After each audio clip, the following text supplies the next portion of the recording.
Proverbs 22:7 says, "The rich ruleth over the poor, and the borrower is servant to the lender."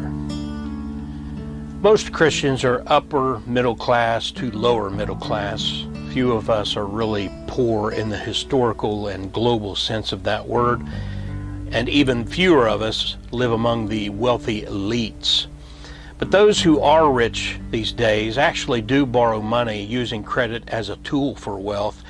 They don't borrow out of necessity, but as an actual tactic for increasing their net worth. So they aren't really the servant referred to here, unless they're very bad at what they do, and in that case they probably won't be wealthy for long. On the other hand, few of the truly poor among the human population are even able to borrow, so not many of the really poor people find themselves dealing with the matter of borrowing and owing money. So the fact is, this proverb is very important to the middle classes, where most of the borrowing out of necessity comes from. And what are we told here? And the borrower is servant to the lender. Now, most people have to buy a car, for example, on credit. I looked it up recently, and for a Honda Civic with under 200,000 miles, a used Honda Civic, it's going to cost anywhere near $19,000 and up. A new Honda Civic starts at $25,000. I don't know many people who can just slap down 20 grand and drive away owning a car. Some can maybe, but and by the way, if you can, God bless you, but you're a rare bird these days. And the same thing is true about housing. It was bad enough when Jenny and I were looking for a house a little more than 10 years ago, and we bought a tiny little house that we could afford. But since then, the housing market has become absurdly expensive. In most parts of the country, you can't find a good house in a decent neighborhood for under $200,000. I don't know a single person who can slap down that sort of cash or write a check for 200 grand. And if you did, it was probably going to bounce like a grizzly bear on a trampoline when you tried to cash it. And if you've never seen that, you should do a search. Watch the video. It's pretty hilarious. But the point is, the problem isn't borrowing money, but doing so foolishly and putting yourself in a trap. Borrowing more than you can pay back, for example.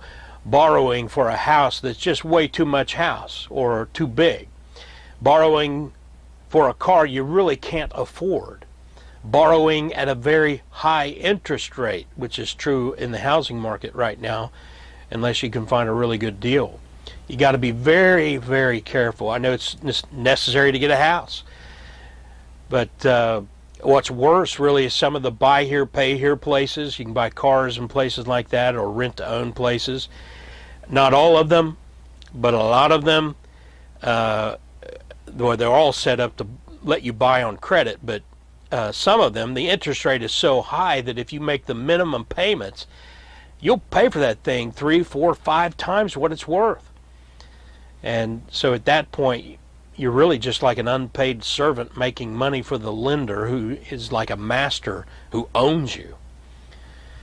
And it's never right to borrow without the intention of paying back what you owe. Psalm 37:21 says, "The wicked borroweth and payeth not again, but the righteous showeth mercy and giveth." So these organizations, outfits, banks, whatever, who will lend you at a higher interest rate, they're not doing right, but it's not right to borrow from them and then not pay it back either. We want to be in a position of not owing oppressive debts, but being able to give or pay back what we owe. And we also, really, the best idea is to be the giver who helps others. You can't do that if you're in debt and strapped for cash. So this is a warning, and it's practical wisdom for believers. And the borrower is servant to the lender. There's much more to be said from Scripture on the matter, but this should suffice to make you alert to the dangers involved with foolish borrowing in this dog-eat-dog world in which we live. Only borrow what's necessary and be wise about it.